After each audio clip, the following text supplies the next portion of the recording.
A little girl sat alone at table 7, rain screaming against the diner glass, clutching a broken teddy bear. When asked if she was hungry, she whispered, "I don't deserve dinner." The man who heard her had everything except a reason to stay. That night changed them both forever. Rain battered the diner windows with a patience that felt personal.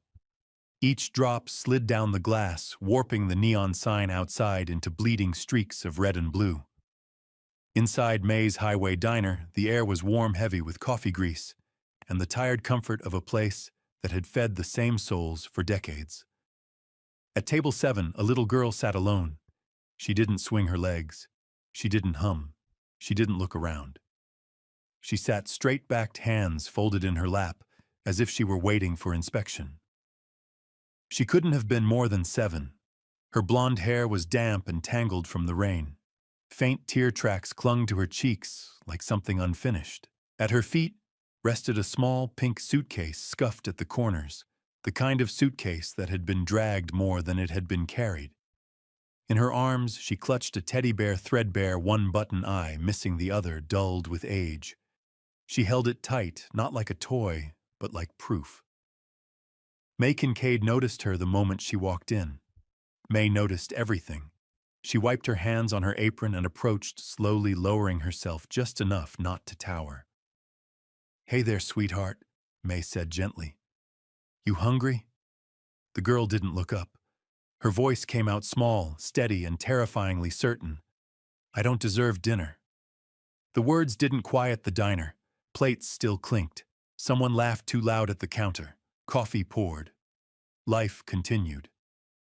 But at the door, a man froze. Rowan Blackwell, 39, soaked coat, expensive watch eyes, hollowed by years of silence, felt the sentence hit him like a verdict already passed. Not sad. Decided. Rain thundered harder against the glass, and for the first time in years, Rowan Blackwell felt something crack, not open. Just crack. Rowan Blackwell hadn't planned to stop. His black SUV idled in the parking lot, engine humming low, steady like a heartbeat he borrowed when his own felt unreliable. He rested his forehead briefly against the steering wheel, eyes closed, breath shallow. 2 years since his wife died. 2 years since silence stopped being quiet and started being loud. He didn't come to the diner because he was hungry. He came because the rain made it harder to remember why he was alone. Outside, wet asphalt reflected the neon glow in broken colors. Pines loomed beyond the lot, dark and watchful. The world felt narrowed, funneled, as if everything had been guiding him here without asking permission. Then he heard it. Not with his ears, but with his chest. "I don't deserve dinner." The words replayed inside him, sharp and clean. Rowan opened his eyes. In boardrooms, he negotiated billion-dollar routes with calm precision. In crises, he never raised his voice. Control was his religion. Distance was his shield. But that sentence tore straight through distance. He cut the engine. The sudden silence pressed in, thick and heavy. Rowan sat there for one more second, long enough to make leaving still possible. Then he opened the door. Cold rain slapped his face, immediately soaking his collar, darkening his sleeves. He didn't rush. He crossed the lot like a man walking towards something he didn't yet have a name for. The bell above the diner door chimed softly as he stepped inside. Warmth rushed at him, heat sound, the smell of food. A few locals lingered at the counter, bent over pie and late coffee, unaware that anything important had just entered the room. Rowan paused, letting his eyes adjust. And then he saw her. Table 7, still, silent, holding that broken bear like it was the only rule keeping the world from collapsing. Something in Rowan's chest tightened, not with pity, with recognition, because he knew that voice. It was the voice of someone who had already learned how to disappear. May stood beside the table, one hand resting lightly on the vinyl edge, unsure how to proceed. "Hey," she said carefully. "Everyone deserves dinner." The girl shook her head once. Sharp. Final. Rowan didn't realize he was moving until his voice broke the space between them. "I'll cover her meal." It came out quiet, steady, not a question. May looked up at him, really looked at the rain-soaked coat, the restraint in his posture, the way his eyes never left the child. She read something there and nodded without another word. Rowan slid into the booth across from the girl, leaving a deliberate space between them. He didn't want to crowd her. The seat creaked softly beneath his weight. "It's okay," he said, keeping his voice low. "You can eat." The girl's eyes stayed fixed on the table. Her fingers tightened around the teddy bear's worn paw. "That part isn't up for debate," Rowan added gently. Silence stretched. Then the girl spoke again, her tone calm in a way no child's should be. "If you're not taking me," she said, "this chair is mine." Something twisted hard in Rowan's chest. Children didn't speak like that unless they had learned that kindness came with conditions. He nodded once. "That's fair." May returned with a grilled cheese and a bowl of tomato soup, setting it down like it was something fragile. Steam curled upward, slow and inviting. The girl stared at the food as if it might vanish if she moved too fast. When she finally lifted the spoon, her movements were careful, measured, each bite taken like a test she could fail. Rowan noticed how her shoulders flinched every time the door opened, like she was waiting for someone to come back or claim her. Rain continued to fall outside, but at table 7 something had already shifted. Not rescue, not yet. Just the smallest, most dangerous thing of all, someone had stayed. The girl ate without lifting her eyes. Not messy, not eager, not like a child who expected seconds. Each bite was small and precise, as if speed might be punished. Rowan noticed how she paused between spoonfuls, listening, always listening. Her body angled slightly toward the door. "Do you have a name?" he asked, softly enough that it wouldn't feel like a demand. Silence. Rowan didn't rush to fill it. He'd learned long ago that silence could be a negotiation, not a void. After a moment, he offered his own. "I'm Rowan, just Rowan." That seemed to matter. The girl's grip on the teddy bear loosened a fraction. Her voice came out barely louder than the rain. "Juniper," she said. "But—" "Junie." Rowan nodded, accepting it like a gift. "Nice to meet you, Junie." She didn't respond. She didn't smile. But she kept eating. Rowan watched her shoulders tense every time someone laughed too loudly, every time a plate clattered. Her eyes flicked up only once when a man near the counter raised his voice to tell a joke. Junie froze completely, breath-shallow, spoon suspended midair. Rowan leaned back, giving her space. He didn't reassure. He didn't touch. He just stayed exactly where he was. May passed by, refilling coffee, and caught Rowan's eye. Her look said everything she's been through, something. Junie finished her soup and set the spoon down carefully, perfectly parallel to the bowl. Then she folded her hands back into her lap posture, straight again. Dinner was over. Rowan waited. "It's late," he said eventually. "Is there someone you want me to call?" Junie shook her head once. "No one," Rowan asked. Her answer came immediately, flat and practiced. "She left me." The words landed heavier than the sentence that started all this. Juniper continued, voice steady, like she'd rehearsed it in case anyone asked. "I'm supposed to say I don't deserve dinner because I ruined things." Rowan felt his hands curl into fists beneath the table.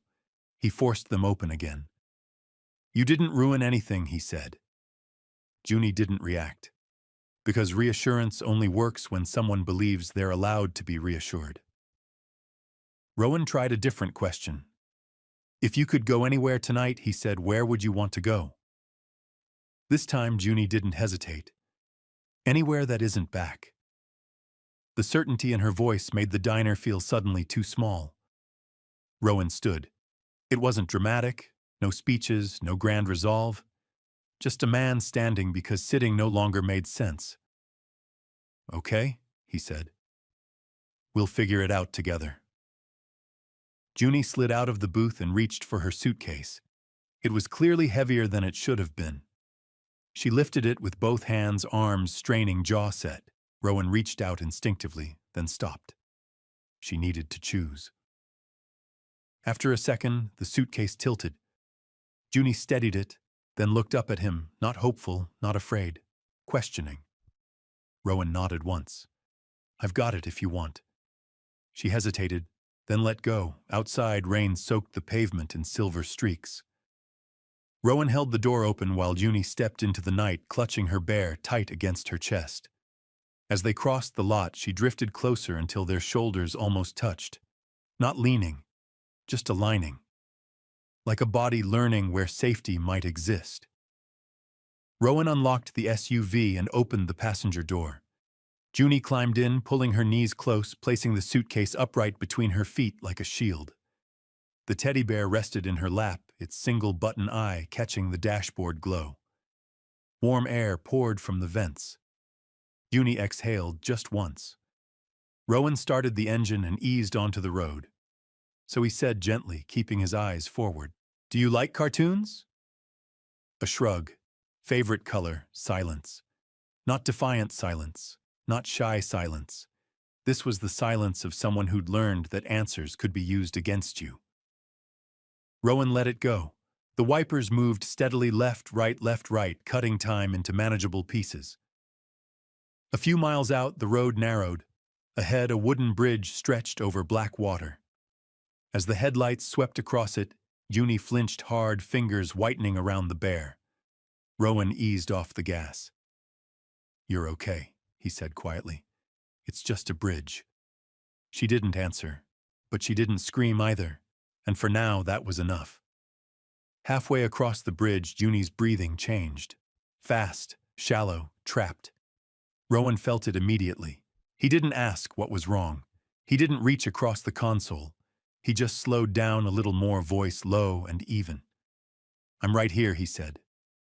"Nothing's happening." Her fingers tightened around the teddy bear's ear until the fabric strained. In the rearview mirror, headlights appeared. One car. Too close. Rowan's spine straightened. Instinct sharpened, an old skill honed in rooms where calm was currency and danger wore polite smiles. He took the next right without signaling. Smooth, casual, the car followed. Rowan didn't look at Junie. Fear shared too early could become contagious. He kept his breathing steady, his hands loose on the wheel. Another turn. Still there. The road narrowed further, pine branches knitting overhead like claws. Rain drummed harder, swallowing sound. Rowan's mind moved fast routes, distances, contingencies, while his body stayed calm. Then, at the next intersection, the headlights slowed, paused, and rolled past them into the rain. Gone. Rowan released a breath he hadn't realized he was holding. Junie didn't ask what happened. She stared out the window, watching rain trace racing lines down the glass, as if that movement was the only thing she trusted. Minutes later, a porch light appeared through the trees. A cabin set back from the road, half hidden by pines. Its single light cut a thin cone through the drizzle. Rowan pulled in and killed the engine. Silence pressed in again, different now. Expectant. He turned toward Junie, keeping his voice steady. "This is my place," he said. "It's safe. No one here will hurt you." Junie studied him carefully, not like a child looking for comfort, like someone measuring distance to the trees. Rowan opened her door. Junie climbed out, lifted her suitcase with practiced dignity, and stepped into the light. For the first time since May's diner, Rowan understood something clearly. Whatever this was, there was no turning back now. Rowan didn't open the door right away. He crouched instead, rain soaking through his coat, bringing his eyes level with Junie's. "This is my place," he said again, slower this time. "You're safe here. No one will touch you, no one will yell, no one will make you leave tonight." Junie stared at him without blinking. Her eyes weren't wide with wonder. They were narrow with calculation. She glanced past him to the trees, the porch light, the shadows behind the cabin. She counted windows, not with numbers but with instinct. Rowan waited. He didn't fill the space with reassurance. He knew better. After a moment, she nodded once. Rowan opened the door. Warm air rolled out, carrying the scent of cedar cold stone and something faintly floral, his late wife's lavender hand cream, a memory trapped in wood. Light spilled across the living room, catching dust motes that floated like sparks frozen mid-air. Junie stepped inside and stopped immediately. Not like a child entering a home, like a prisoner entering a room. Her gaze swept the space in clean lines: couch, fireplace, kitchen, doorway, hallway. She noted the locks, the exits. She didn't relax. Rowan set her suitcase near the couch. "You can put your things wherever you want." She didn't move toward it. She stayed beside it, guarding it. Rowan went into the kitchen, suddenly aware of how unprepared he was. Eggs, cheese, bread, health drinks meant for mornings he forgot to eat. He grabbed the bread and cheese anyway. The pan heated too fast. The first sandwich burned. The smell of scorched cheddar filled the room. Rowan muttered under his breath and tried again. The second stuck. He flipped too hard. It collapsed. Crumbs scattered across the counter. Then his damp fingers slipped.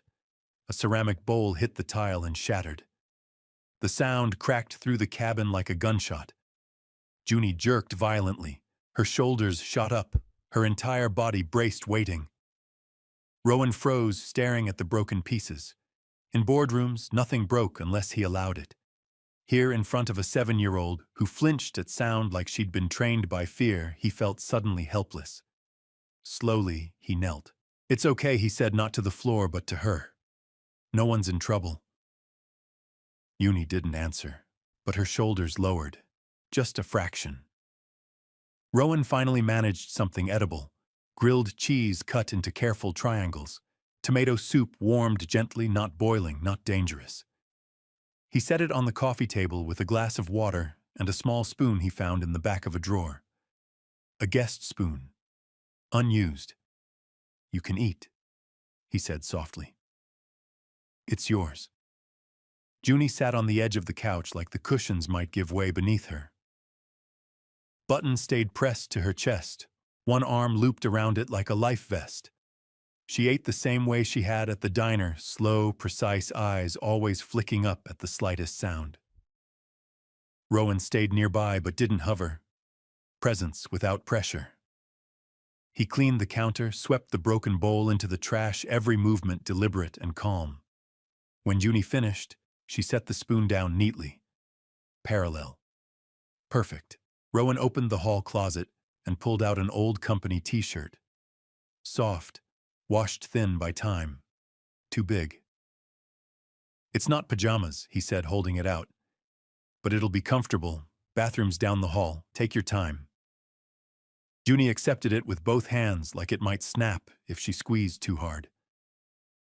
She disappeared into the bathroom and closed the door quietly. The latch clicked. Rowan's chest tightened. He sat on the hallway bench, the same place he'd once sat when his wife was sick, and he didn't know what to do with his hands. The cabin settled around him. Rain whispered against the roof. The heater clicked and sighed. What was he doing? He wasn't trained for this.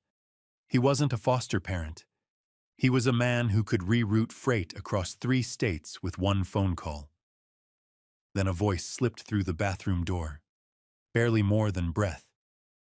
"Are you still out there?" Rowan swallowed. "Yeah," he said. "I'm here." Silence. Then quieter. Careful. Like she didn't want to risk believing him.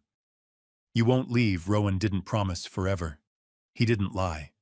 He promised what he could control. "Not tonight," he said. "Not while you need me." Water turned on, a small, ordinary sound. Rowan stayed on the bench, listening, keeping watch, like a man who had finally found something worth staying awake for. Junie emerged wearing the oversized t-shirt, the hem brushing her knees. Her hair was damp cheeks, flushed from warmth. She paused in the doorway, like she wasn't sure she was allowed to cross it. Rowan stood slowly. He didn't smile too big, didn't move too fast. Better, he asked. A faint nod. He led her down the narrow hallway to the guest room, a room he'd never actually used. The bed was neatly made with a faded blue quilt. A lamp cast a soft circle of light that didn't reach the corners. Rowan placed Button carefully on the pillow. That goes there, he said, as if the bear mattered. Because it did. You can sleep here. I'll be right outside. Junie climbed onto the bed without taking her eyes off him. She pulled the quilt up to her chin, fingers knotted tight in the bear's fur. Rowan hesitated in the doorway, then stepped back and sat on the hallway bench again, leaving the door cracked just enough for light to spill through. Minutes passed. No crying, no footsteps. Just the steady tick of the wall clock and rain pressing against the roof. Eventually, Junie's breathing changed, slower, deeper. Sleep arrived carefully, thin and cautious. Rowan didn't move. He pulled a leather notebook from his jacket pocket. He hadn't opened it since before his wife died. The pages smelled faintly of dust and ink. He stared at the blank line for a long time, then wrote, "She isn't mine, but I won't let her be alone tonight." Sleep came to him in fragments. When he woke before dawn, it was to a sharp gasp. Rowan was on his feet instantly. Junie stood in the hallway, clutching Button, eyes wide and panicked. She stared at the door like it might open and swallow her. "Please," she whispered, "don't make me go back." Rowan dropped to one knee in front of her. "I'm not going anywhere without you." Her breathing hitched. She leaned forward just slightly and pressed her forehead into his shoulder. That was all it took. The first crack in the armor. Morning arrived without ceremony. Gray light slipped through the cabin windows, thin and cautious, like it wasn't sure it was welcome. Rowan woke on the hallway bench with his neck stiff and his jacket still on. For a second he forgot why he was there. Then he heard it. A soft rustle. Fabric. A breath held too long. Junie stood in the doorway of the guest room, Button tucked under her chin. She hadn't moved closer. She hadn't gone back inside. She was waiting to see if the world would stay the same when she opened her eyes. Rowan stood slowly. "Good morning." She didn't answer, but her shoulders lowered when she saw him. Just a little. He went to the kitchen and brewed coffee he barely tasted. He warmed water, set out toast, cut it into manageable pieces without thinking about why his hands knew to do that. Junie sat at the table, feet dangling, never quite touching the floor. She ate quietly, eyes flicking to every sound, the heater clicking, the kettle settling, the wind brushing the roof. Rowan watched her over the rim of his mug. "We're going to see a doctor today," he said carefully, "just to make sure you're okay." Junie stiffened immediately. "They won't send me back?" she asked. The question wasn't fear, it was calculation. Rowan chose his words with the same precision he used in contracts that moved millions. "They won't send you anywhere today," he said. "They'll help. That's their job." She considered that, then nodded once. Not agreement, acceptance. They drove in silence toward town. The forest thinned, replaced by modest houses and faded storefronts. At a small building painted with peeling murals of birds and wildflowers, Rowan parked. Brackenridge Community Clinic. Inside, the air smelled of lemon cleaner and old magazines. Junie went quiet the moment they stepped through the door. Not shy, shut down. Dr. Naomi Kwan knelt to Junie's level, her voice warm and unhurried. "Hi, Juniper. I'm Naomi. You can call me Dr. Kwan." Junie nodded. No words. The exam was gentle. Weight, pulse, blood pressure, a stethoscope held like a promise, not a threat. Rowan watched every movement, every pause. When Dr. Kwan stepped aside with him, her face stayed calm, but her eyes sharpened. "She's dehydrated," she said quietly. "Underweight, physically stable." She paused, emotionally. This isn't new. The word landed like a stone. Chronic. Rowan nodded. "What does she need?" he asked. Dr. Kwan didn't hesitate. Stability, she said. Above all else. From the clinic, they drove straight to the sheriff's office. The building was squat and worn, its waiting room filled with chipped plastic chairs and the hum of a vending machine that never seemed to sleep. Junie stayed close to Rowan's side, fingers gripping the sleeve of his jacket, as if she might fall through the floor without it. Detective Silas Grant came out to meet them, mid-40s, calm eyes, movements unhurried. He knelt in front of Junie. "Hey there," he said. "I'm Silas. You're not in trouble." "Okay." Junie stared at the floor. Silas didn't rush. "Do you know your last name?" A pause. Then barely audible hail. Rowan felt something cold slide down his spine. Silas's expression didn't change, but his eyes flicked briefly to Rowan. "Do you know where your parents are?" Junie hesitated. Then, in the same rehearsed tone Rowan had heard before, "My new mom said my dad doesn't want me."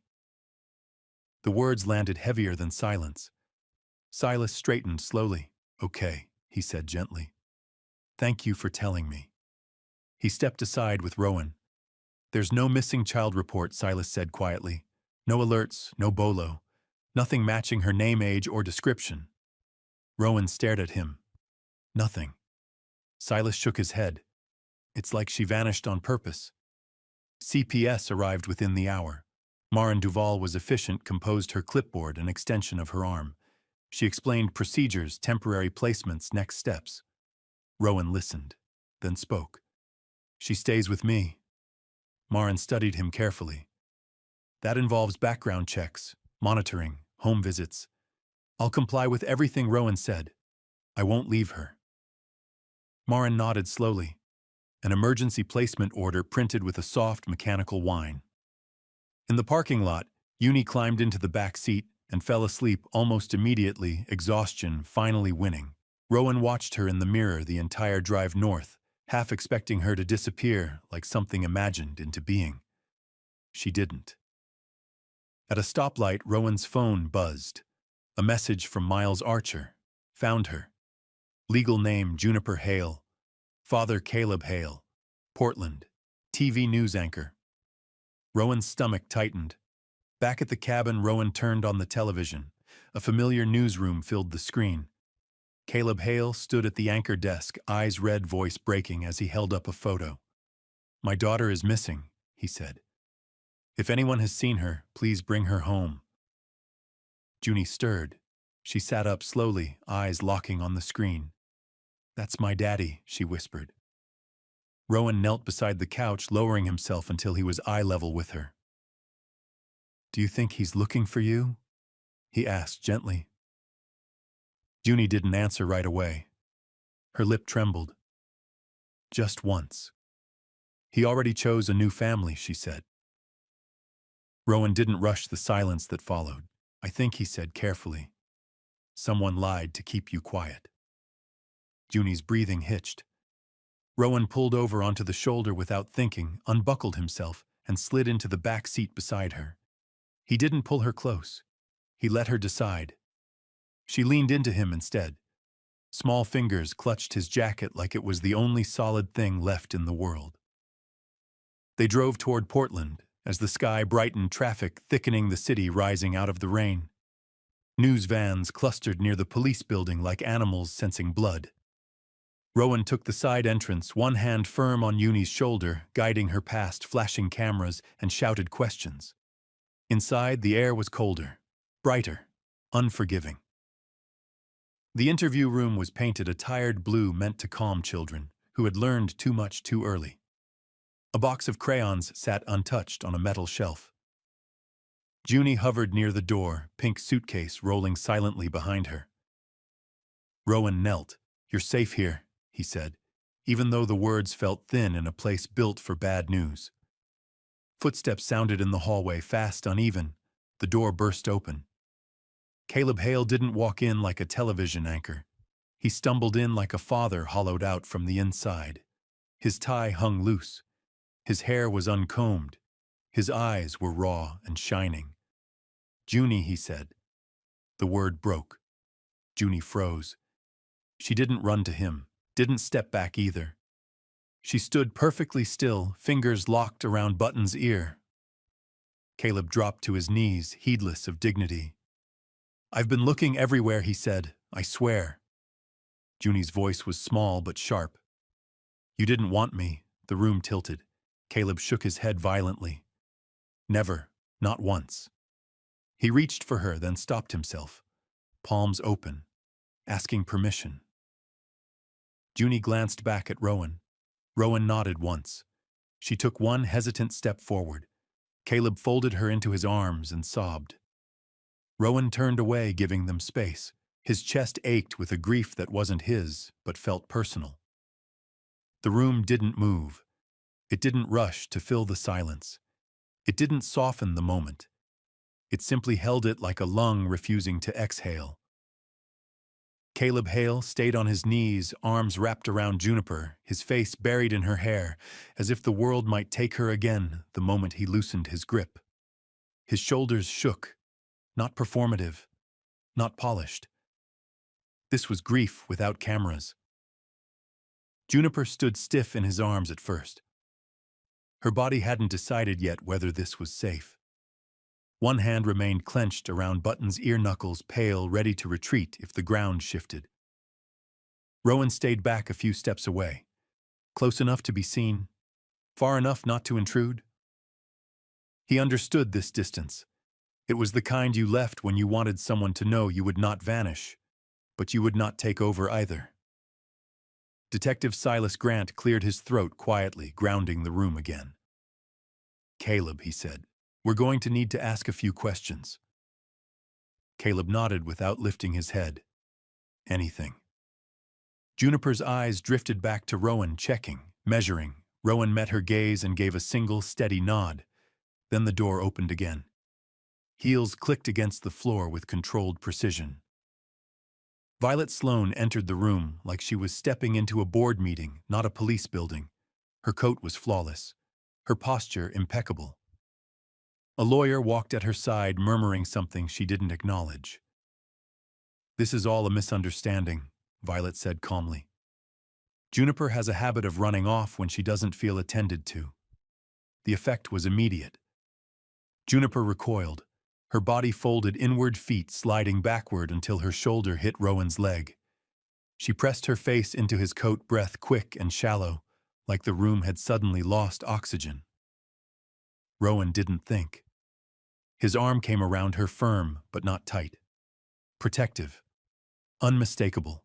Violet's eyes flicked to the gesture for half a second, before returning to Caleb. "You know how dramatic she can be," she continued smoothly. "She exaggerates." Caleb's head snapped up. "Dramatic?" His voice cracked on the word. "You told me you were taking her to your sister's." Violet's lips thinned. "I went for a drive." She misunderstood. Detective Grant stepped forward. "Miss Sloane, we have traffic camera footage placing your vehicle near May's Diner in Brackenridge the night Juniper was found." The lawyer shifted. Grant continued, voice even. "We also have gas station video parking receipts and cell phone pings, 8 hours unaccounted for." The room tilted. Violet inhaled sharply, then recovered. "I was trying to calm her. She gets upset when she doesn't get attention." Juniper lifted her head. Her voice cut clean and precise. "You told me Daddy didn't want me anymore." The sentence landed like a dropped plate. Caleb stared at Violet as if seeing her for the first time. "What did you say to her?" Violet opened her mouth. No sound came out. Rowan crouched slightly, bringing his voice low and steady near Juniper's ear. "Look at me," he said. "She did. You're doing everything right." That was all she needed. CPS caseworker Maren Duvall stepped in with practiced calm, her presence shifting the room from chaos to consequence. "Based on the evidence," Maren said, "and the child's responses, we're initiating an emergency protective order." Violet laughed once. Sharp, humorless. "You're choosing a stranger over family." Rowan rose slowly to his full height. "I'm choosing the child." The words weren't loud. They didn't need to be. Detective Grant nodded once. Music say, Miss Sloan, you are not free to leave. This is now a formal investigation into abandonment, neglect, and obstruction. The lawyer began to protest, but 2 officers had already moved into position. As Violet was escorted out, she turned back toward Rowan. Her voice dropped silky and cold. Heroes get tired, she said. They always do. Rowan didn't blink. So do villains, he replied. The door closed behind her with a sound that felt like a seal breaking. The room exhaled. Caleb sank back onto the chair, Juniper still in his arms. His voice broke as he whispered, I'm so sorry. I never stopped looking. Juniper nodded against his shoulder, but her eyes kept drifting back to Rowan. Checking, measuring. He stayed where he was. Marin outlined the next steps without drama. Juniper will go home with her father today. There will be no contact with Ms. Sloan. Counseling will begin immediately. Juniper's voice was barely audible. She won't come back, Marin said firmly. She can't. Relief didn't rush in. It arrived in fragments. Juniper's shoulders lowered. Her grip on Button loosened. Her breathing slowed. Later, in a smaller room, Dr. Naomi Kwan conducted a trauma interview. Rowan wasn't allowed inside, but he could hear Juniper's voice through the door, soft, steady, brave. She told me to say I didn't deserve dinner, Juniper said. Every detail matched. Table 7. The pink suitcase, the bridge, the rain. Truth assembled itself brick by brick. When it was over, Caleb stood and shook Rowan's hand with both of his. You saved her, he said. Rowan shook his head. I stayed. Juniper approached him slowly, then pressed something into his palm. A folded piece of paper torn from the crayon pad. A drawing. 3 stick figures holding hands. A bear floating above them. Underneath, in uneven letters, home. Rowan swallowed hard. As father and daughter were guided toward a quieter exit away from the cameras, Juniper turned back one last time. You won't disappear, she asked. Rowan crouched to her level. No, he said. Not if you ever need me. She nodded once. That was trust.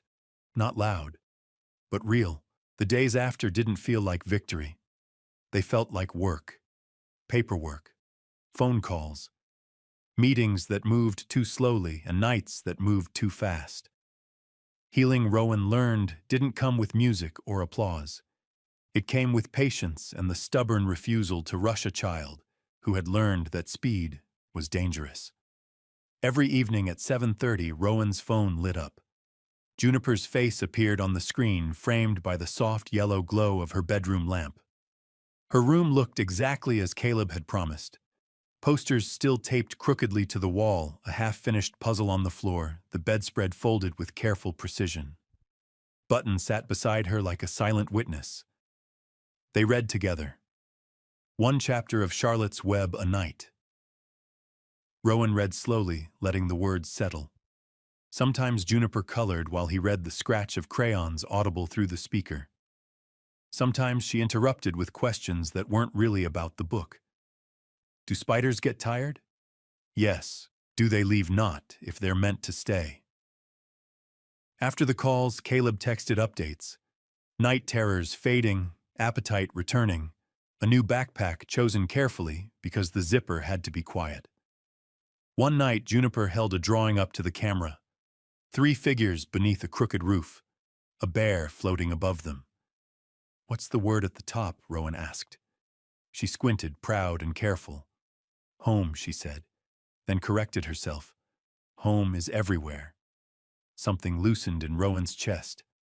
At Northline Logistics, Rowan shocked the board by tabling a major expansion and proposing something smaller.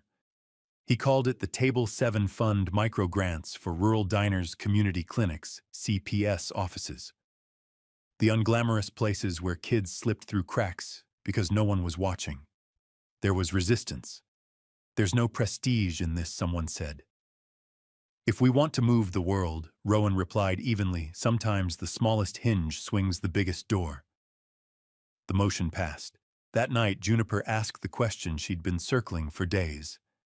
When I said I didn't deserve dinner, she said softly, Did you think it was true? Rowan didn't answer quickly. No, he said. I thought someone taught you a lie. She considered that, then nodded, filing it somewhere safe. Rowan understood then. Staying wasn't dramatic. It was choosing to answer the phone, to read the chapter, to show up again tomorrow. The cameras left. The reporters moved on. The story shrank to a paragraph buried beneath fresher tragedies, as stories always did. What remained was quieter and heavier. Juniper felt it immediately. The nightly calls still came at 7:30, but some evenings her answers grew shorter. She listened more than she spoke.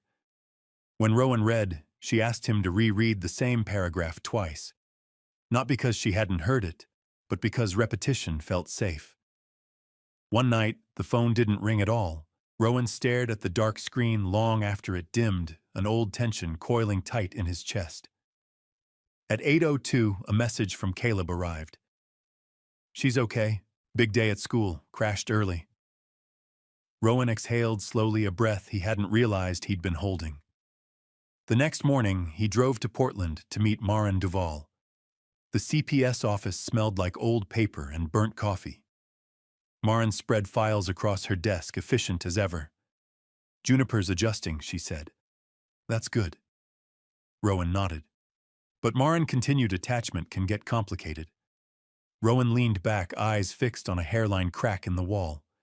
She's forming trust, Maren said, which means she'll test it. Pull away, push back. Wonder who leaves first. What do I do? Rowan asked.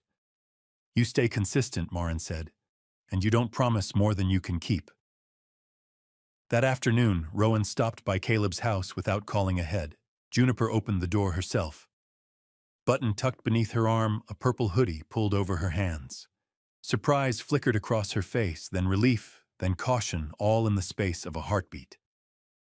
I didn't know if you'd come, she said. I said I would, Rowan replied. She studied his face, searching for cracks. Finding none, she stepped aside. Inside the house felt lived in again, half-finished puzzles, quiet music, the ordinary mess of people trying. Juniper hovered nearby, not quite leaning in, not quite pulling away. That night, as Rowan drove back toward Mirror Pines, rain began again. Soft, familiar. He realized something quietly terrifying. This wasn't about saving a child anymore. This was about choosing whether to remain part of her life when there was no crisis forcing him to stay. The test came without warning. It was a Thursday afternoon when Caleb called, his voice tight but controlled. She's gone quiet, he said. Not scared, just gone inward. Rowan was already reaching for his keys. At the school playground, Juniper sat alone on a bench near the fence. Children laughed nearby, their noise distant like a world she wasn't ready to step back into yet. Button was pressed tight to her chest. Rowan approached slowly and sat beside her without speaking. Minutes passed. Then Juniper said, they said Violet might go to jail. Rowan nodded. She might. Juniper's jaw tightened. That means she's mad. Yes, Rowan said carefully. But she can't reach you. Juniper stared at the ground. Mad people always find a way. The words carried experience. Rowan felt their weight, but he didn't soften the truth too much. Not this time, he said. There are a lot of people watching now. She didn't answer. Instead, she asked the question he'd been waiting for and dreading. What happens when everyone stops watching? Rowan turned fully toward her. He didn't dramatize. He didn't reassure with fantasy. I won't, he said. Juniper's eyes snapped up. You can't promise that. Rowan met her gaze. I can promise what I choose. She considered that suspicion and hope wrestling behind her eyes. Then she did something small and enormous. She leaned against his shoulder. Just for a second. That night, Juniper refused to let go of Button at bedtime. Caleb hesitated, unsure whether to intervene. Rowan shook his head. Let her. Some battles didn't need to be won. They needed to be waited out. Later, alone in his cabin, Rowan stared at the lake through the dark window. The water lay still, reflecting nothing but shadow. He understood now. Trust wasn't built by rescuing someone once. It was built by showing up after the danger passed. Again and again. The court hearing was brief, procedural, devastating in its calm. Violet Sloane didn't look at Juniper when the judge read the temporary restraining order. She didn't look at Caleb either. She looked at Rowan, not with anger, with calculation. Rowan didn't flinch. When it was over, Juniper squeezed his hand so tightly his fingers tingled. "She can't talk to me anymore," she whispered.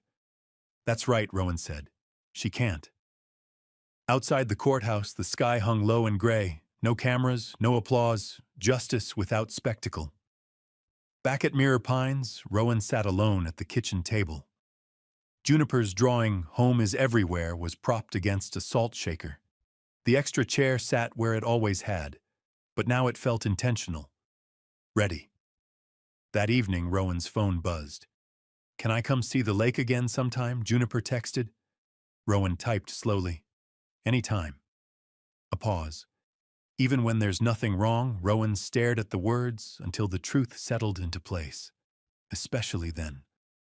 Weeks passed. Juniper began sleeping through the night. She stopped checking the door before bed. She still asked Caleb the same question every morning, "You're picking me up, right?" And every morning he answered, "Yes." Rowan came on weekends. Not announced. Not dramatic. Just present. At the lake, Juniper threw stones and counted the skips. Rowan showed her how to tell the difference between real quiet and dangerous quiet. "This one's okay," he said once, watching the water ripple. "This quiet doesn't hide anything." She thought about that. One evening she asked suddenly, "Are you going to leave?" Rowan didn't pretend he hadn't heard. "Why do you ask? People always do," she said. "When things stop being exciting." Rowan chose the truth that wouldn't frighten her. "I'm not here because it's exciting," he said. "I'm here because I want to be." That unsettled her more than any promise. Later, Rowan wrote one last line in his notebook. "Staying is how you turn rescue into belonging." Outside, the lake reflected the moon like a promise kept. And for the first time since his wife died, the quiet didn't feel like absence. It felt like space finally filled with choice. The call came on a Tuesday afternoon. Caleb's voice was steady but tight. "Violet tried to reach Juniper," he said, "through a mutual friend." Rowan felt the familiar cold sharpen in his chest. "Did she get through?" "No," Caleb said. But Juniper heard about it. Rowan was already on the road. Juniper sat on her bed when he arrived, knees pulled to her chest.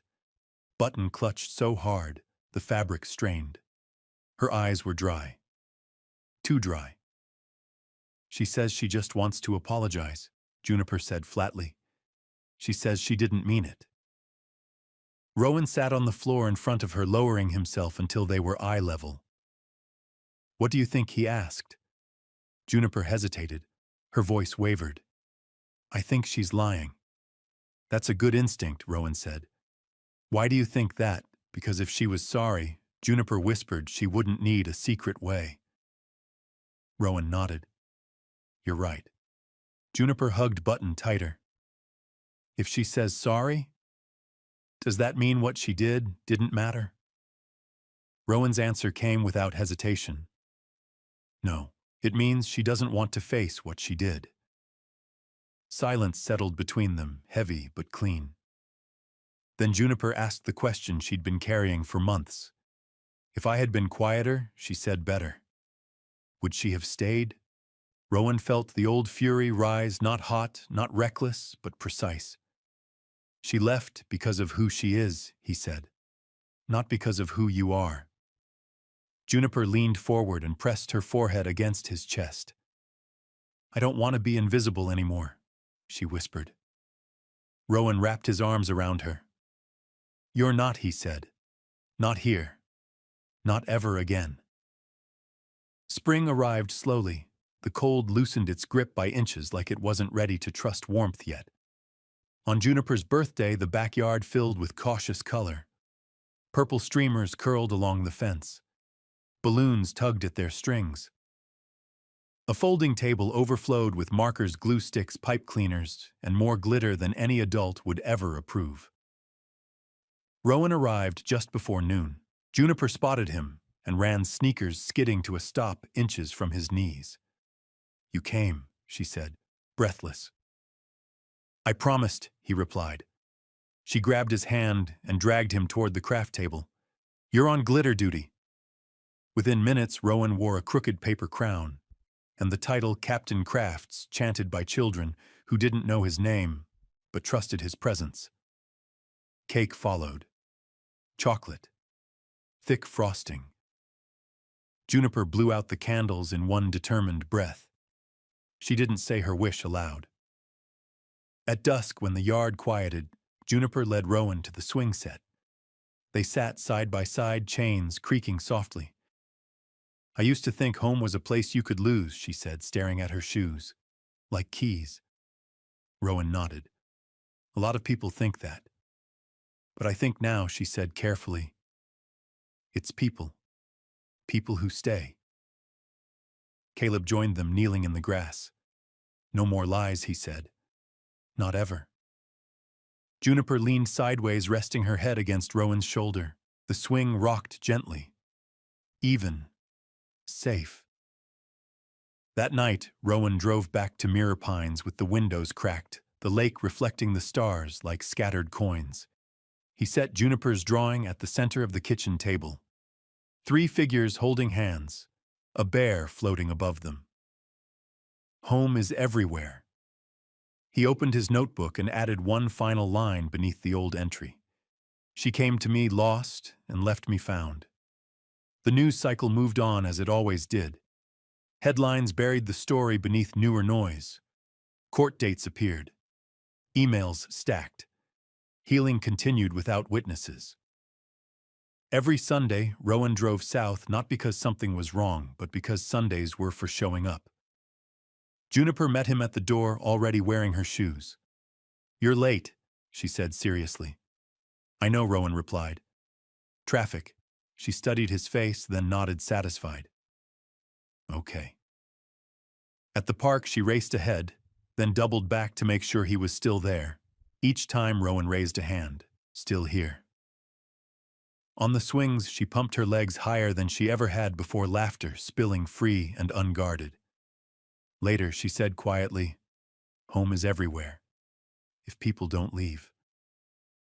Rowan felt the truth settle deep in his chest.